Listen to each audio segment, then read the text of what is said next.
I've never been the kind of guy who expects the world to stop spinning just for me. Life's been good enough. Steady job, decent house, a family that gets by. But turning 40? That felt different. For weeks, Belle kept dropping these little hints, her voice all playful and mysterious, saying, "Just wait, Julian. Something big is coming."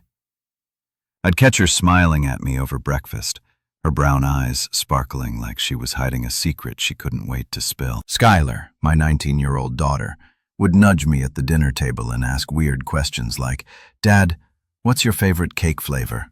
Maddox, my 21-year-old son, even checked my work schedule, asking what days I'd be off. I'm a construction supervisor, so my hours are long. But I started thinking maybe they were planning something.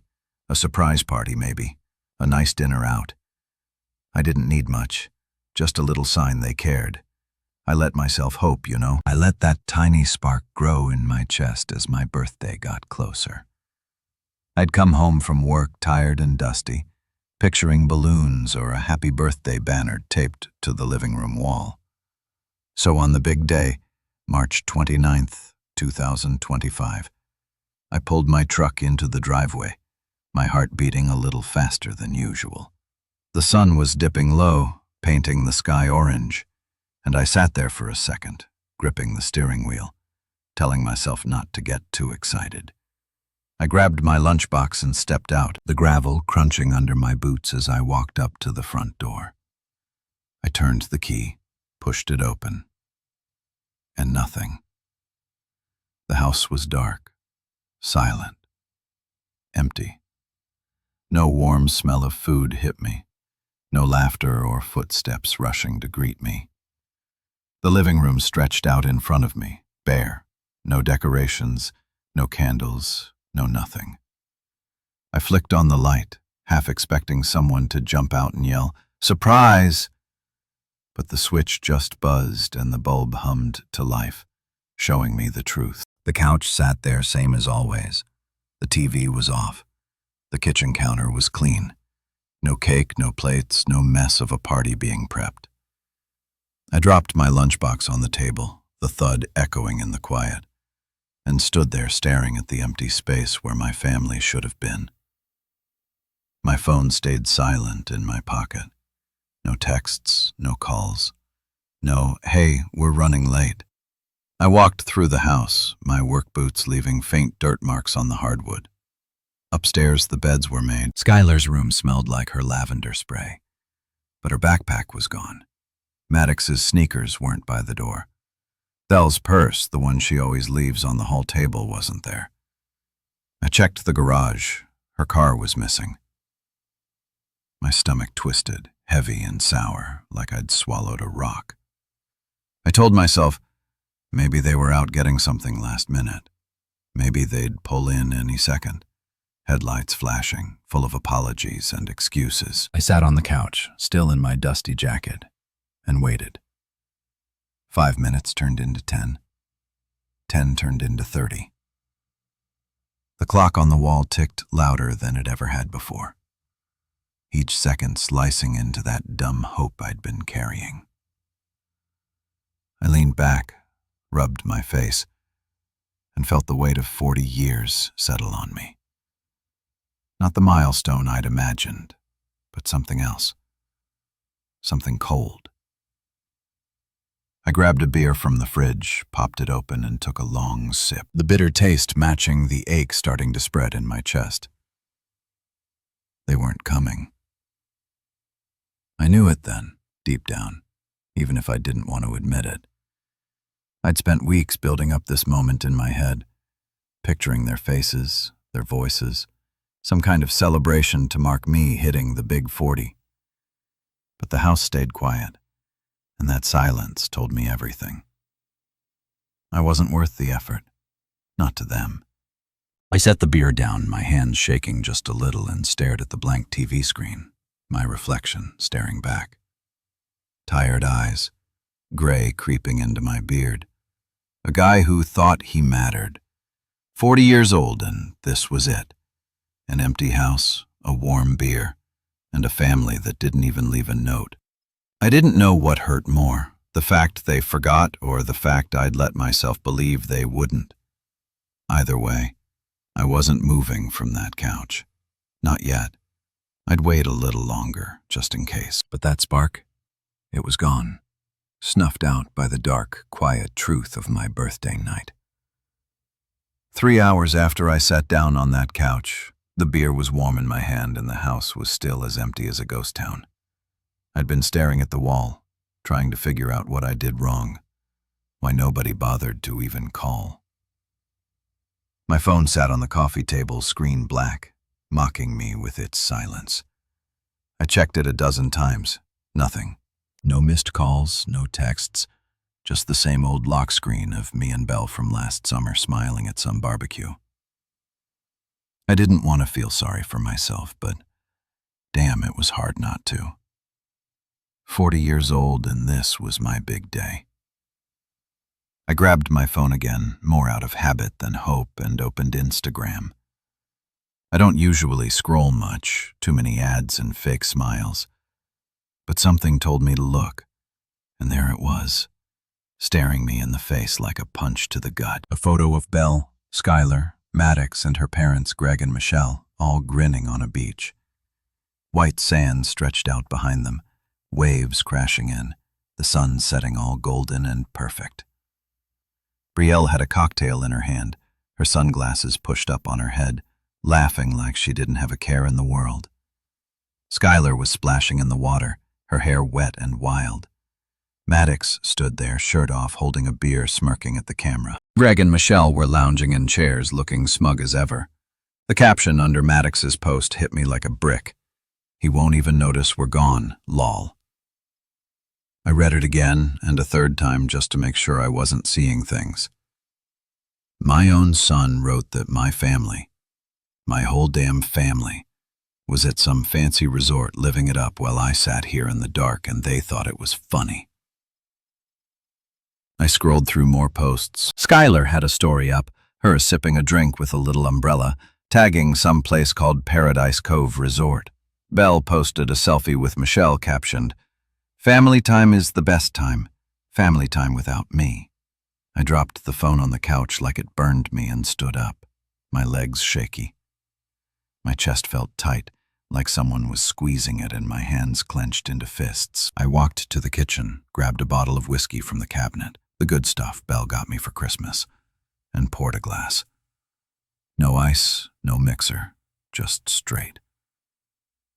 I took a big gulp, the burn sliding down my throat, and leaned against the counter, staring at the floor. They didn't forget. That's what got me. This wasn't some accident, some last-minute thing where they meant to call but didn't. They planned this. They packed bags, got on a plane, and left me behind, laughing about it like I was some joke. I pictured them at the airport checking in, probably saying stuff like, "Oh, Julian's fine. He's always working anyway." I took another sip, slower this time, letting it sit on my tongue. The house felt bigger than ever, the silence pressing in from every corner. I walked back to the couch, whiskey in hand, and picked up the phone again. I zoomed in on the photo, Maddox's stupid grin, Skylar's carefree wave, Belle's easy laugh. They looked happy, happier than they ever did here with me. I set the glass down and rubbed my eyes, feeling the sting of something I wouldn't call tears. Not yet. I wanted to text them. I wanted to call and yell, "What the hell is this? It's my birthday." But I didn't. What would I even say? Come home? Explain? They just laugh more, or worse, feel sorry for me. I didn't want their pity. I didn't want their excuses. I scrolled back to Maddox's caption. "He won't even notice we're gone, LOL," and it played over and over in my head like a bad song. He was wrong, though. I noticed. I noticed every second of it. The whiskey bottle sat there half empty now, and I poured another glass. My hands steadier this time. I wasn't mad. Not the loud yelling kind of mad. It was quieter, deeper, like a fire starting low in my gut. They thought I wouldn't care. They thought I'd just shrug and go to bed like nothing happened. But I wasn't that guy anymore. I took a sip, leaned back, and let the silence wrap around me. They were wrong about me, and I'd make sure they knew it. Not tonight, though. Tonight, I'd sit here, drink my whiskey, and let that fire grow. Tomorrow, that was another story. The whiskey bottle was nearly empty by the time I decided sitting around feeling sorry for myself wasn't enough. It was past midnight, my birthday officially over, and the house still echoed with that hollow silence. I wasn't drunk, not really, just buzzed enough to feel the edges of my anger sharpen. Maddox's caption kept bouncing around in my head. He won't even notice we're gone, LOL.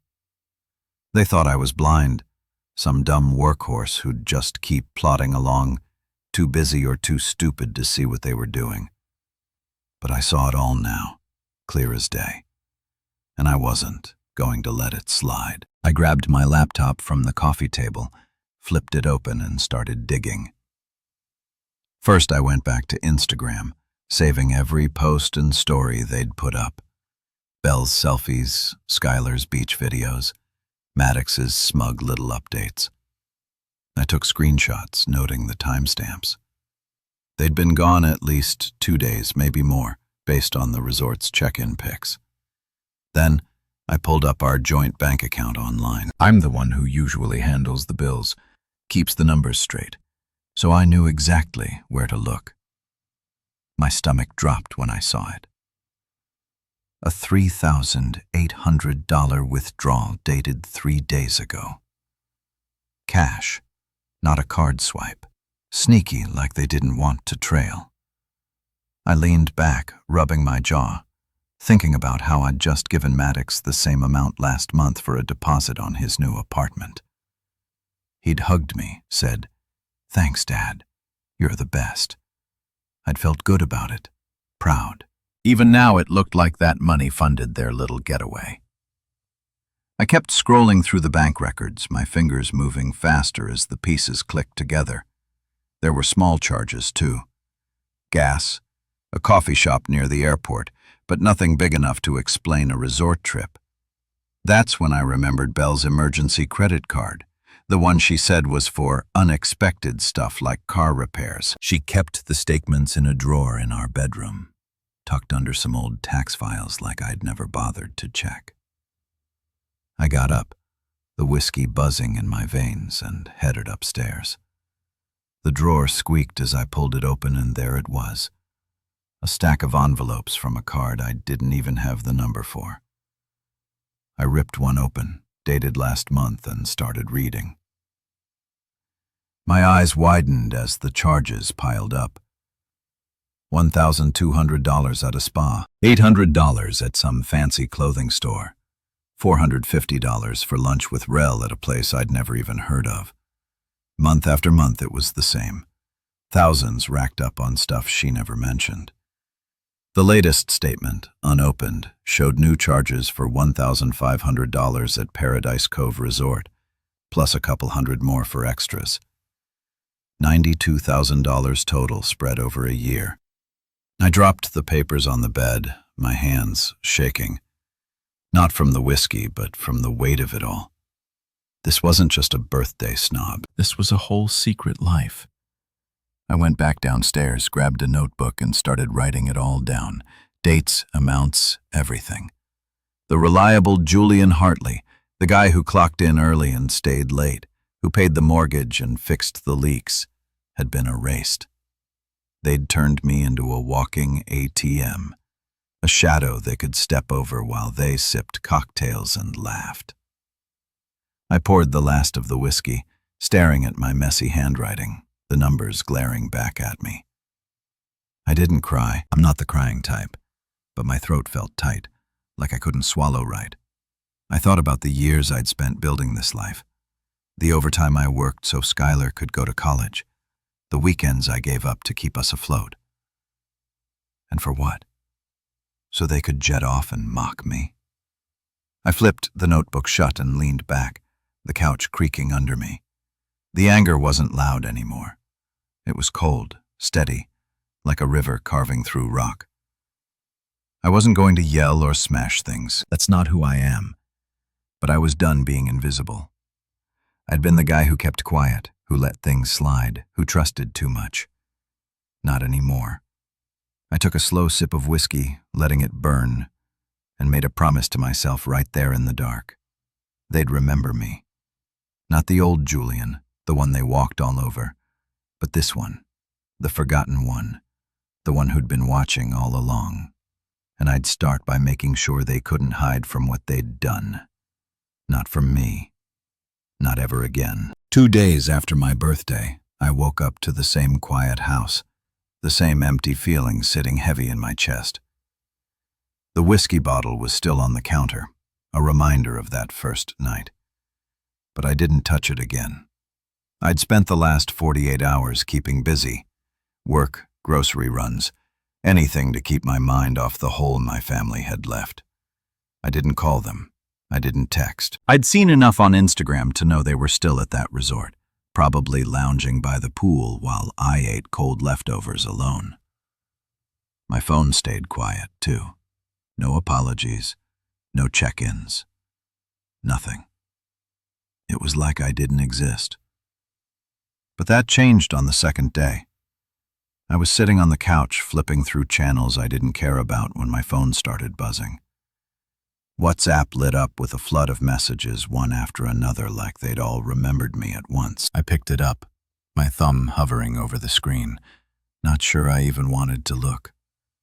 The first one was from Belle. "Julian, where are you?" Like I was the one who disappeared. Then Skylar. "Dad, are you okay? Please answer." Maddox chimed in with, "Yo, Dad, what's up? You good?" I scrolled through 49 messages total, piling up over a few hours. Voice notes, too. Skylar's voice, soft and shaky, saying, "Dad, I'm worried. Just let us know you're fine." Belle sent a longer one later. "Julian, please don't shut me out. We're flying back early. Talk to me." I sat there staring at the screen, the words blurring together. Part of me wanted to feel something. Relief, maybe, or even anger. But I didn't. It was too late for that. They had days to reach out. And now what? They were scared I'd gone off the deep end. I set the phone down and leaned back, my hands resting on my knees. The house creaked around me, the fridge humming in the kitchen. I could have answered, could have typed back, "I'm here. Where the hell were you?" But I didn't. They didn't deserve that yet. Instead, I got an idea. I grabbed my phone again, opened Instagram, and flipped through my camera roll. There wasn't much, just some work pics, a shot of my truck, and then one from yesterday.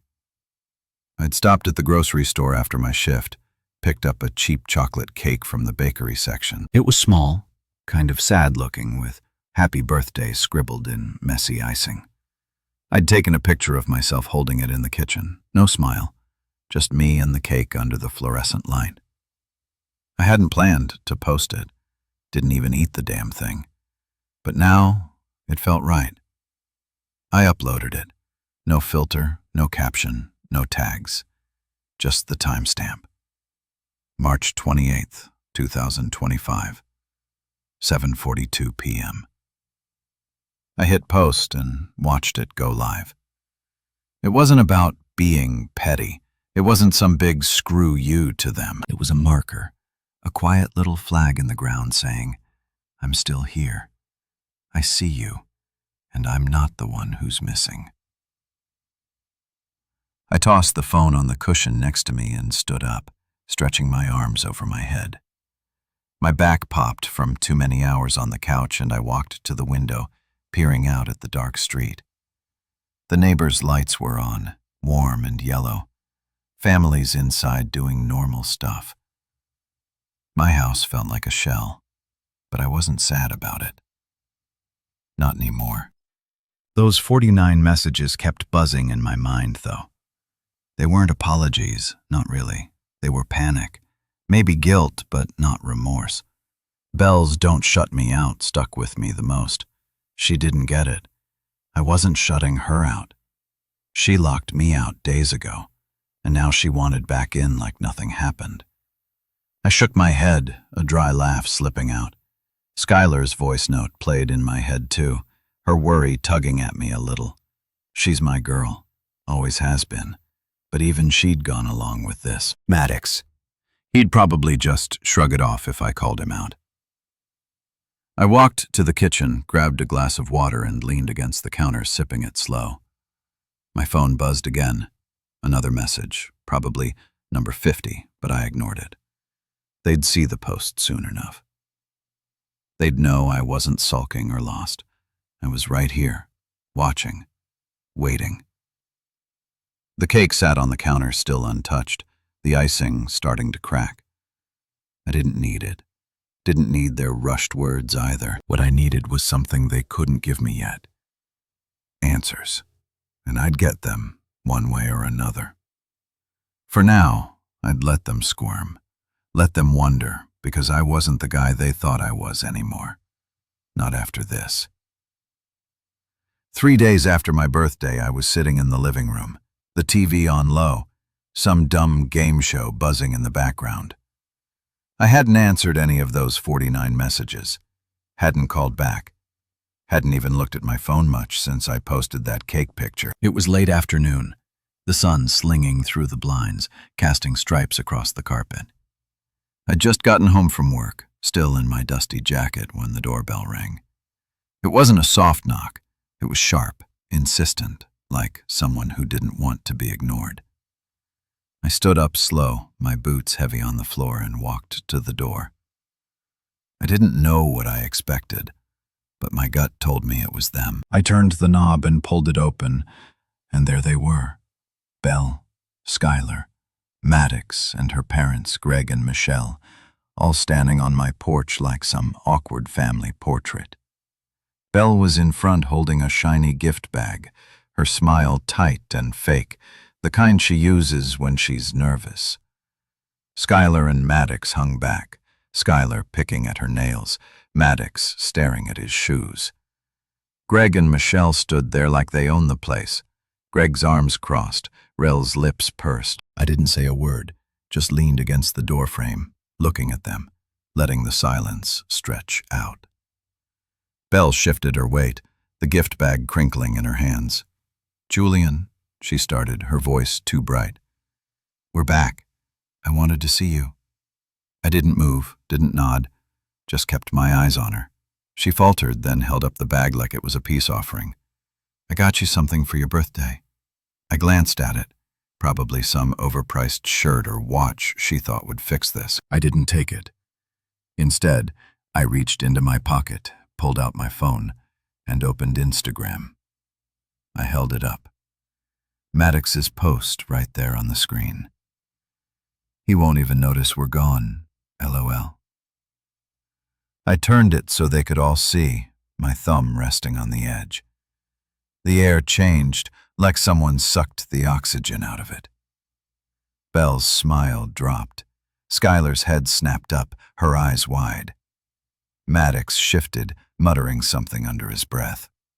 Greg cleared his throat, but I didn't give him a chance to speak. I looked straight at him, his smug face all red from the sun, and said, "You're not welcome here."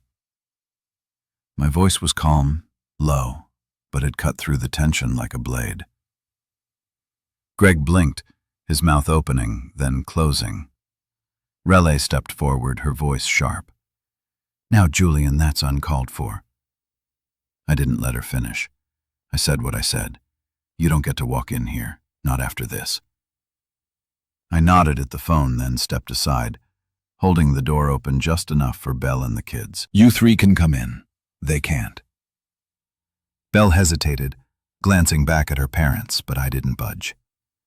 Greg huffed, turning to Rel like he expected her to fight me, but she just glared, her hands on her hips.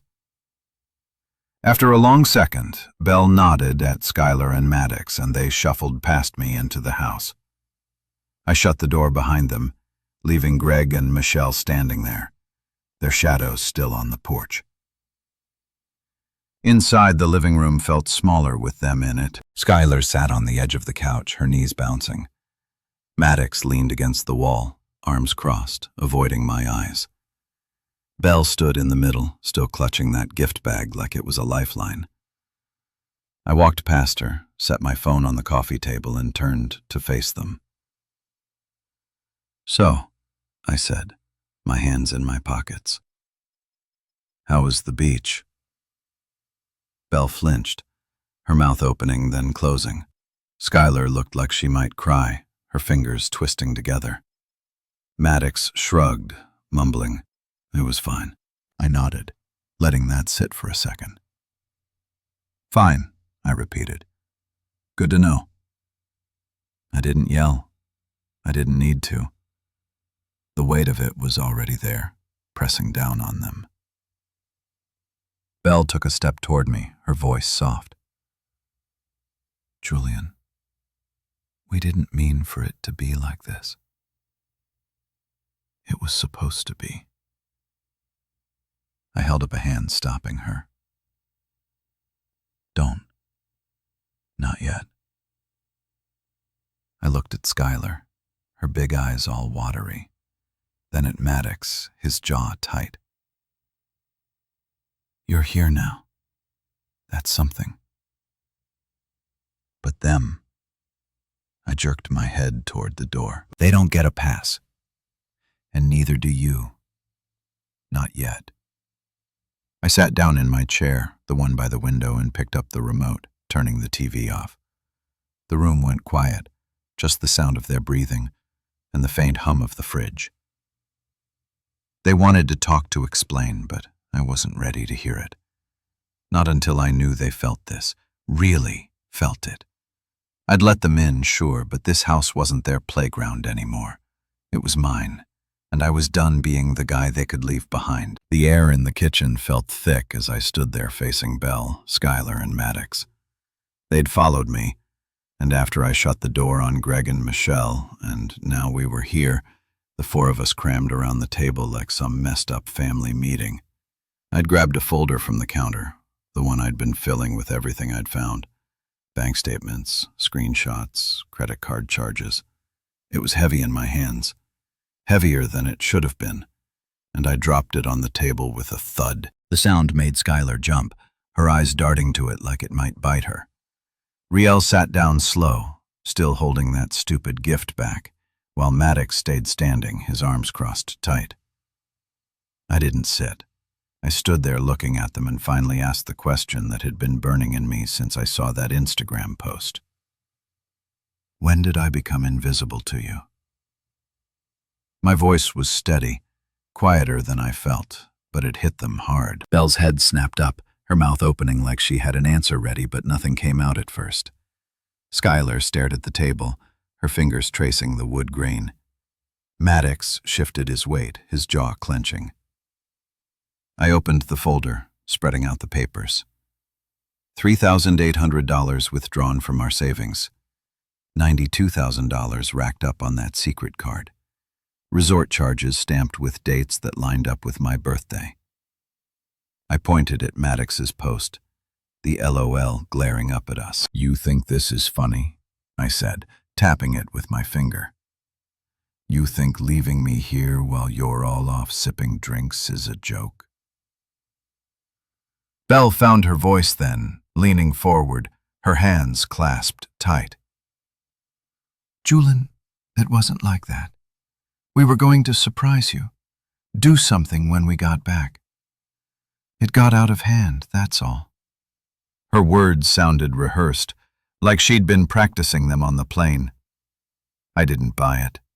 I flipped to a screenshot of her texting Michelle weeks ago, found it in her old phone I dug out of the closet, saying, "He'll be fine, Mom. Let's just go." I held it up, watching her face go pale. "This doesn't look like a surprise to me," I said. "This looks like you planned to ditch me." Maddox piped up, then thin, his voice rough. "Dad, it was just a dumb post. I didn't mean it like that." I turned to him, my eyes narrowing. You didn't mean it. You wrote it, Maddox. You laughed about it. You took my money. Money I gave you for your place, and spin it on this. He looked away, his shoulders slumping, but he didn't argue. Skylar started crying then, soft little sobs that made my chest ache. She's always been the sensitive one. My little girl who'd climb into my lap when she was scared. Dad, she said, her voice breaking. It was supposed to be for you, too. We were all going to go, me, you, Mom, Maddox. But then, Grandpa said. She trailed off, wiping her eyes. I leaned in, my hands flat on the table. Said, What, Skylar? She swallowed hard, glancing at Belle, who wouldn't meet my gaze. He said, You'd bring down the vibe. But you're always so serious, and it would be more fun without you. The words landed like a hammer, cracking something inside me. I straightened up, looking at Belle. Is that true? She didn't answer right away, just stared at the table, her fingers twisting together. Julian, it wasn't my idea, she finally said, her voice small. Dad kept pushing, and I didn't know how to say no. I let out a dry laugh, shaking my head. You didn't know how to say no to your dad.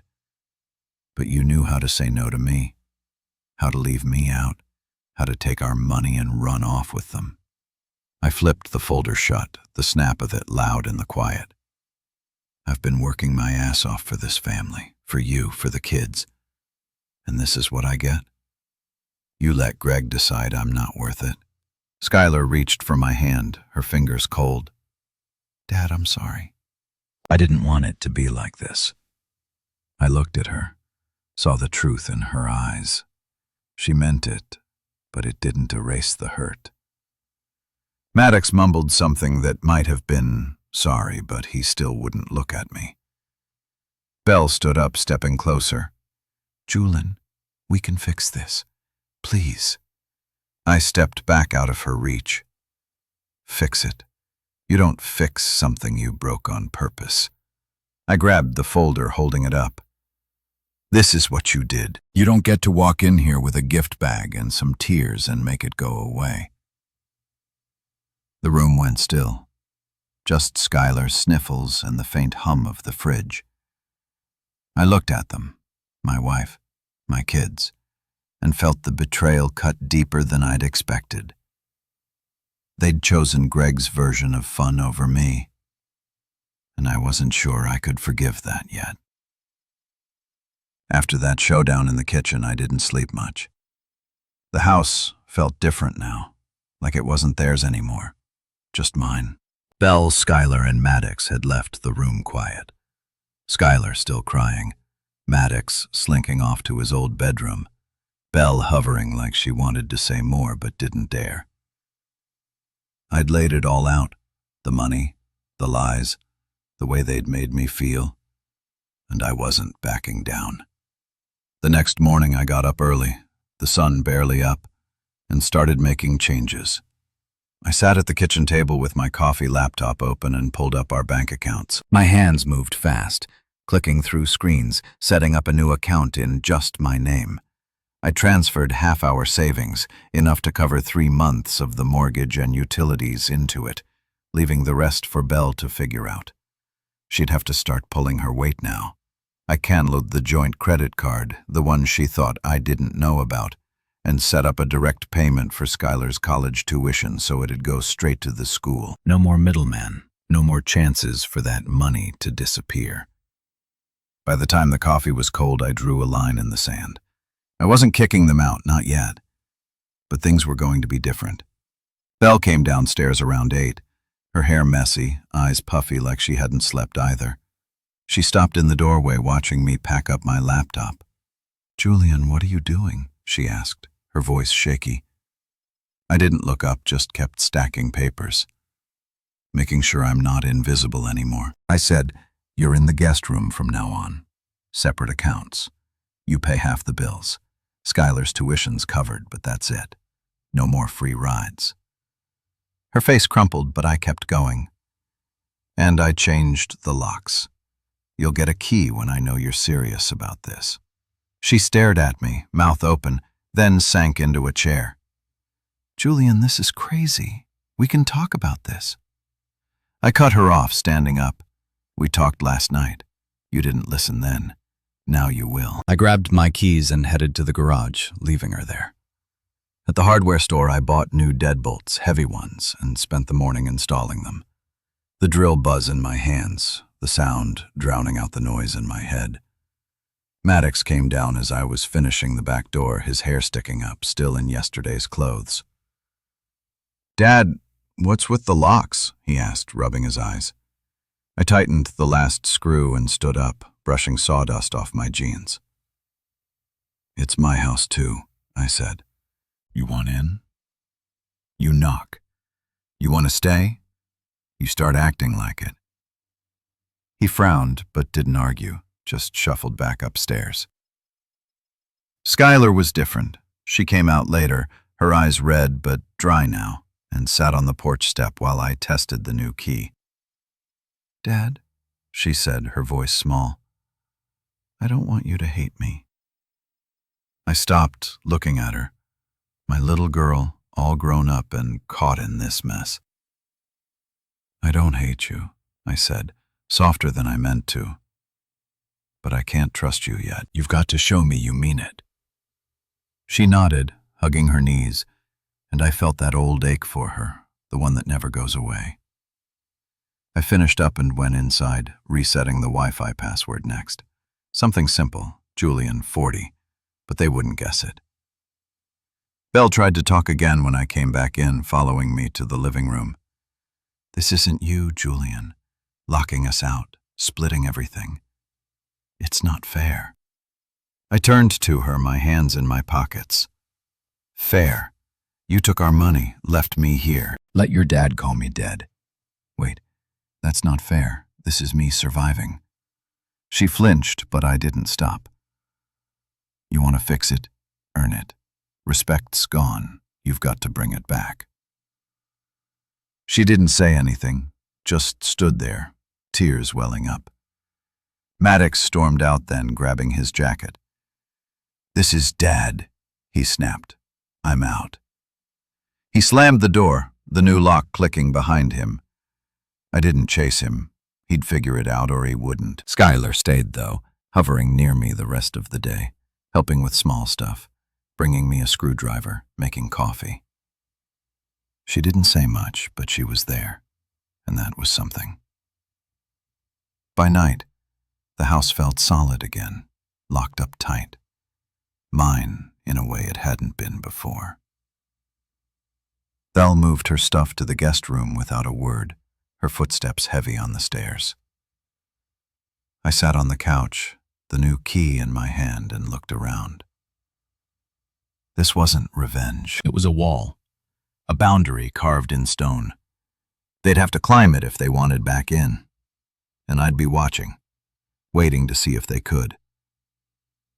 A week after I changed the locks, things settled into a strange new normal.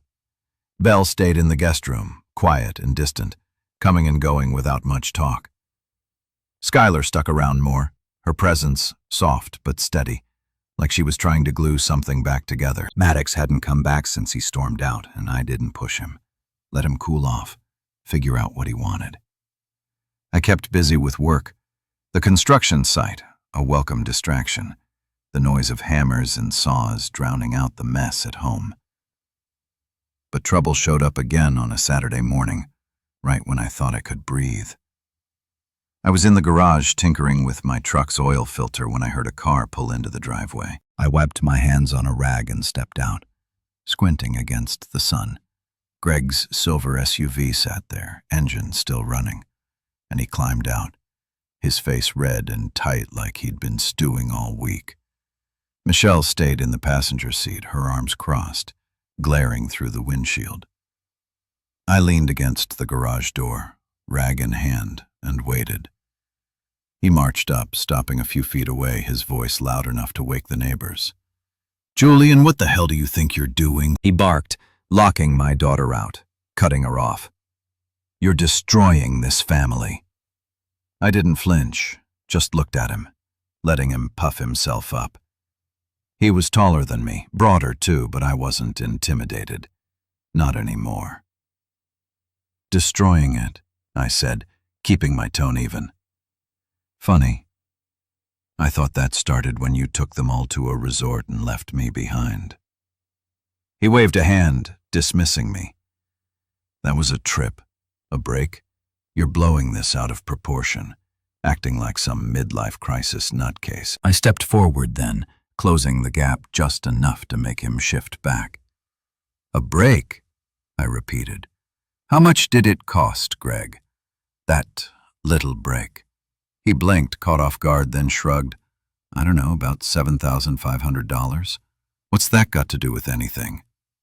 I nodded, letting that number hang there, then said, "I put $25,000 into Skylar's education last year. Paid for her books, her dorm, her classes. What have VU done for her future?" His mouth opened, then shut, his face going redder. I didn't stop. "You don't get to stand here and lecture me about family. You decided I wasn't worth bringing along. Convinced Belle I'd ruined your fun, and now you're mad I'm not rolling over for it." Michelle climbed out of the car then, her heels clicking on the pavement. "Julian, you're being ridiculous," she snapped. "Belle's a wreck because of you. She's saying you're cold, unreasonable." I cut her off, my voice sharp now. "She's a wreck because she got caught. You don't get to spin this on me." Greg took a step closer, pointing a finger. "You watch how you talk to us. We're her parents, and I'm her husband." I shot back. "Or I was until you helped her forget that." They stood there fuming, but I didn't back down. I'd had enough of their high-mighty act. "Go home," I said, turning back to the garage. "This isn't your fight," Greg huffed, muttering something about me being ungrateful, then stormed back to the car. Rel followed, throwing one last glare over her shoulder. They peeled out, tires squealing, and I watched them go, the rag still clenched in my fist. Later that day, I checked Facebook, should have known better, and saw Belle's latest post. "Sometimes people change and not for the better. Midlife hits hard."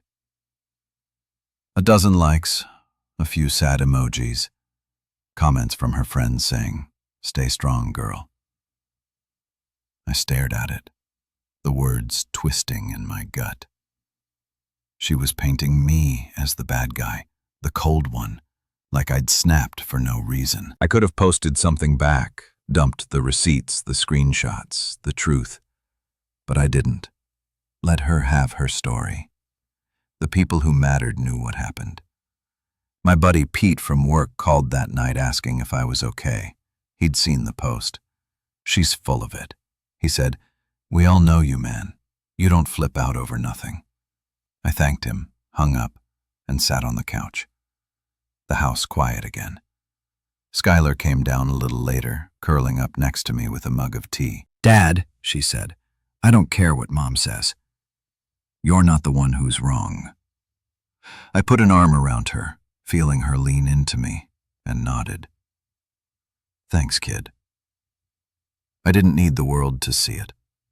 I had the folder, the facts, the loyalty of the ones who stuck around. Greg could yell, Belle could post, but I knew the truth, and that was enough for now. Weeks had passed since Greg's blow-up in the driveway, and the house had settled into a rhythm I could live with. It wasn't peaceful exactly, more like a ceasefire. Everyone figuring out where they stood. Belle stayed in the guest room, coming and going with her head down, her words short and careful. Skylar was around a lot, popping in after classes.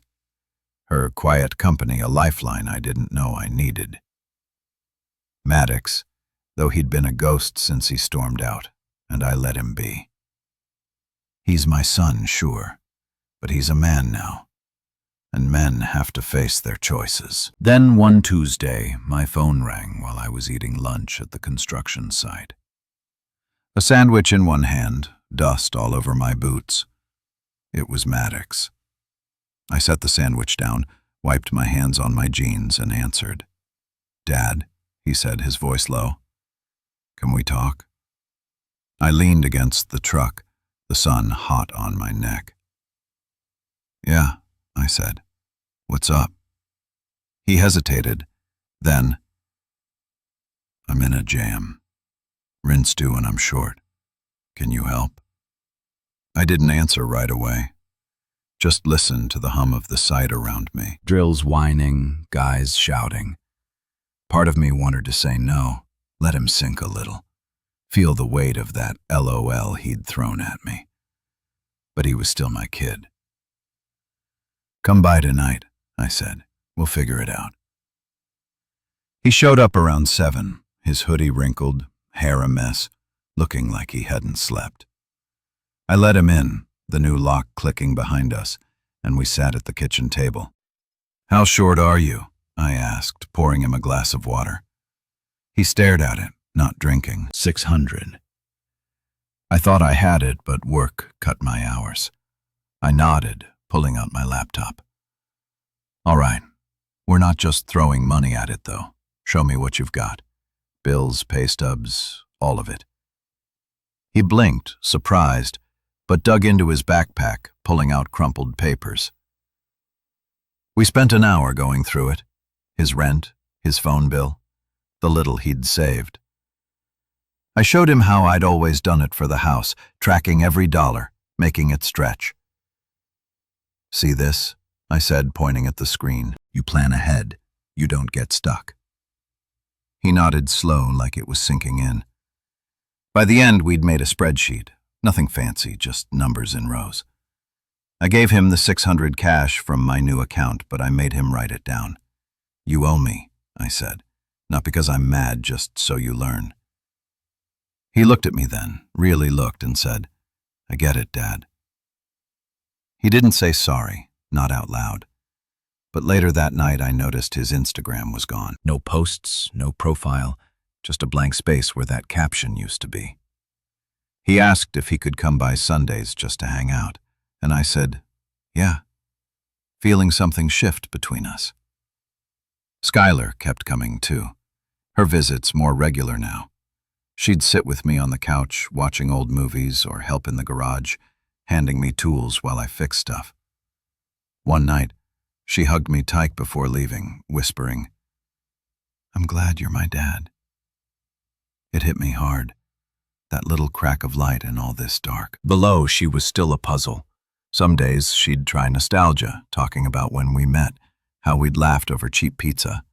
Other days, she'd blame me, saying I'd pushed her away with the locks and the accounts. I didn't bite either way. "You pushed first," I'd say, and she'd go quiet, retreating to her room. I wasn't holding my breath for her to change. She liked her story too much, the one where I was the problem. But I didn't need her to see me anymore. Maddox's Sundays turned into a routine. Him showing up with coffee, us working on his budget, or just talking. He didn't say much about the trip, but I could tell he was carrying it. That guilt simmering under his tough act. Skylar stayed caught in the middle, loving us both, but she picked me more often, her loyalty clear in the way she'd linger. The fractures were still there, big ones, jagged and raw. But these first steps, these moments with my kids, felt like something solid. I'd let Belle figure her own path. I'd already let go of needing her to come back. The kids, though, they were enough to keep me going, enough to start rebuilding on. A month after my 40th birthday, I woke up to a quiet house. The kind of quiet that doesn't feel empty anymore, just still, like the world's holding its breath. It was a Saturday, the sun creeping through the blinds, painting the living room in soft gold. I sat up on the couch where I'd fallen asleep, a blanket tangled around my legs, the TV off for once. My coffee mug from last night sat cold on the table next to my phone, which buzzed with a new email. I rubbed my eyes, stretched, and picked it up. It was from my divorce lawyer. Short, simple, saying Belle's attorney had reached out. No fight, no drama, just paperwork moving forward. I set the phone down, leaned back, and let that sink in. It wasn't a shock. Belle and I hadn't really been together since she came back. Not in any real way. The guest room, the separate accounts, the way we barely talked. It was all leading here. I didn't feel sad, though. Maybe I should have, but I didn't. I felt clear, like I could see myself again. Not just the guy who paid bills or fixed things, but me, Julian Hartley, a man who'd made it through the mess. I got up, made fresh coffee, and stood by the kitchen window watching the street wake up. Kids rode bikes. A neighbor waved as he mowed his lawn. My truck sat in the driveway, dusty but solid, like me. I thought about that night a month ago. The dark house, the whiskey, the Instagram post that started it all. It felt far away now, like it happened to someone else. I changed since then. Not loud or flashy, but deep in a way I could feel in my bones. Later that day, I opened my laptop and logged into Facebook.